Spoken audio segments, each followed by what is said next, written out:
Thank you for waiting. Would you please state your name and occupation, then state your question?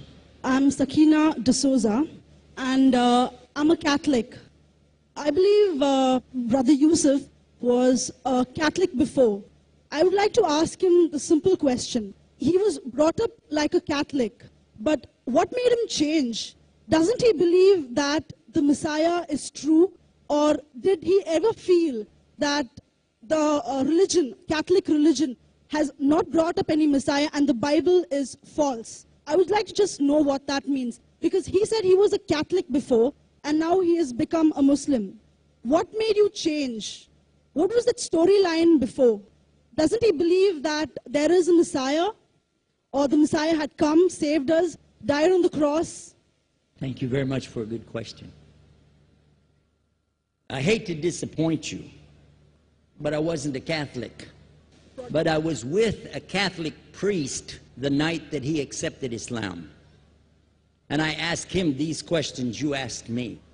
Because after all, I was still a Christian, a preacher in Christianity, and I wanted to know why my best friend, a Catholic priest, had converted. That's a pretty weird thing. A Catholic priest is not like a regular preacher in the Protestant religion. A Catholic priest has given up everything. He's given up his life to be a Catholic priest.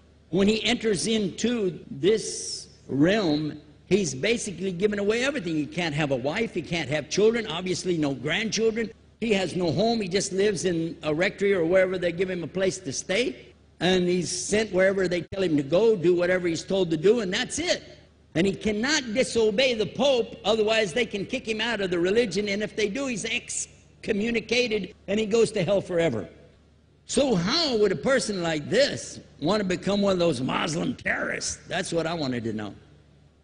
He explained in a very few beautiful words something that I came to learn for myself.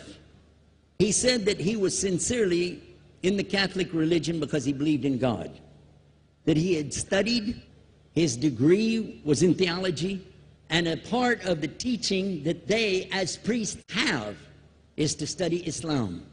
Every priest is forced to study Islam. Now you may not know that, but you can ask your priest and he'll confirm it. And when you study Islam, even when Islam is taught to you by somebody who hates Islam, as long as they don't corrupt it too far, you can still see the truth in Islam. A classical example happened to me just recently when I was in Saudi Arabia. A friend of mine, very old copy of one of the first Qurans ever translated to English by George Sale. George Sale hated Islam, he hated the Muslims, but when he translated the Quran to English, he was true to the text of the words. Although maybe not getting all the meaning, he certainly was true to the text of the words. I was shocked when I read it. Have you seen it? You know what I'm talking about? Amazing. And listen to this. George Bernard Shaw, for instance, is one of many, a long list of people who read this and realized the truth of Islam. When people see the truth of Islam, it can change them if they want to be guided. If they want the truth, it can change them. You might think, I'm a Catholic, I'll never be anything but a Catholic. But I'm going to ask you a question, and I want you to be honest. This is not for you to, start a debate, but just be honest. Was Jesus a Catholic?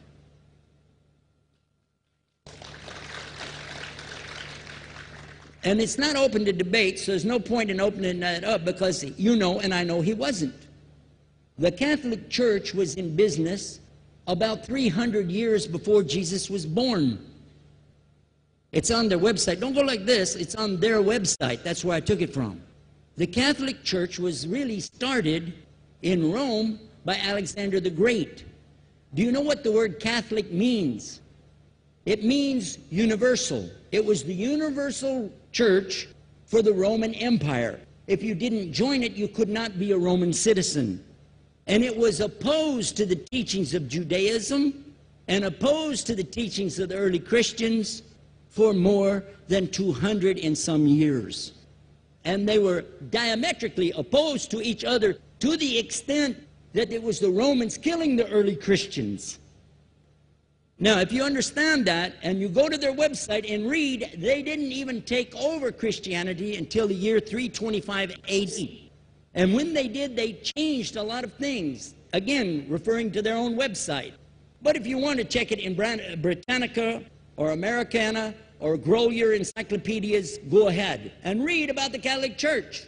When, in August of 325 AD, at the Nicaea Council, they took over, first thing they said was, let's change the date of the birth of Jesus to be the same date as that of Mithras, which was the god, one of the gods worshipped there, and also the sun god's birthday was the same day, December the 25th, believing it to be the shortest day of the year. And Constantine was a sun worshiper of Sol Invictus. Go to the website, read it for yourself.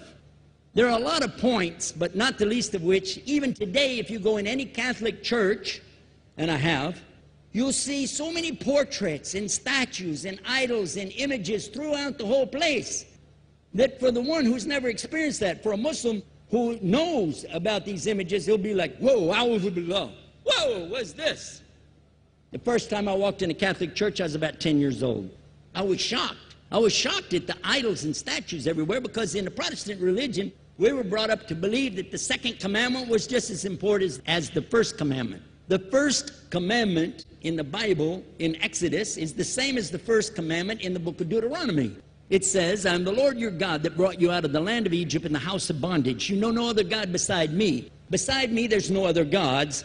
Thou shalt not have any other gods beside me. How many in this room agree with that commandment? Raise your hand. You notice the Muslims are raising their hand because it means Ashhadu la ilaha illallah. That's the first commandment for us as well. The second commandment you have clearly says, thou shalt not make any idol, any graven image of anything that creeps upon the earth, swims in the sea beneath, or flies in the air above. And I was sitting in a church one time, sitting there in the morning service, watching, the preacher talk, and, they go on and on and on, and sometimes you lose your train of thought. I was looking. Whoa! On the front of the podium, there was a fish. A fish. For the symbol, make you fishers of men. They had a fish. I said, whoa. Then I looked up above his head at the big stained glass window, and it had a dove, and he had the olive branch in his mouth. The dove is flying, the bird, I said, whoa. And then I look over here, and there's a cross with a man hanging on it. And I said, wow, they didn't miss a single one. They got them all. Something walking on the earth, something swimming in the sea beneath, something flying in the air above. So look at these two things. Clearly, the first two of the 10 commandments, bang, bang, boom. Because if you said God is more than one, where did you get it from? When Jesus is talking to his own companions and they ask him, what's the greatest commandment? Mark 12:29. Clear. The greatest commandment is to know, O Israel, the Lord your God is one God. And you have to love him with all your heart and all your mind and all your strength. And this is no different from what Prophet Muhammad ﷺ was saying the same thing to his people. Same thing I mentioned in the lecture. This is certainly for us the same. So what you see is Muslims practicing the commandments, and you see people claiming the commandments but practicing something else. And I have seen more converts from the Catholic Church than any other of the many sects of Christianity, and especially from the nuns, priests, and even an archbishop. And all of them are better than me. Those guys and women that I see do this, they still sacrifice their whole life to get the true message of Islam, not only to you, but to Muslims as well, because we all need to know about it. But thanks for a great question.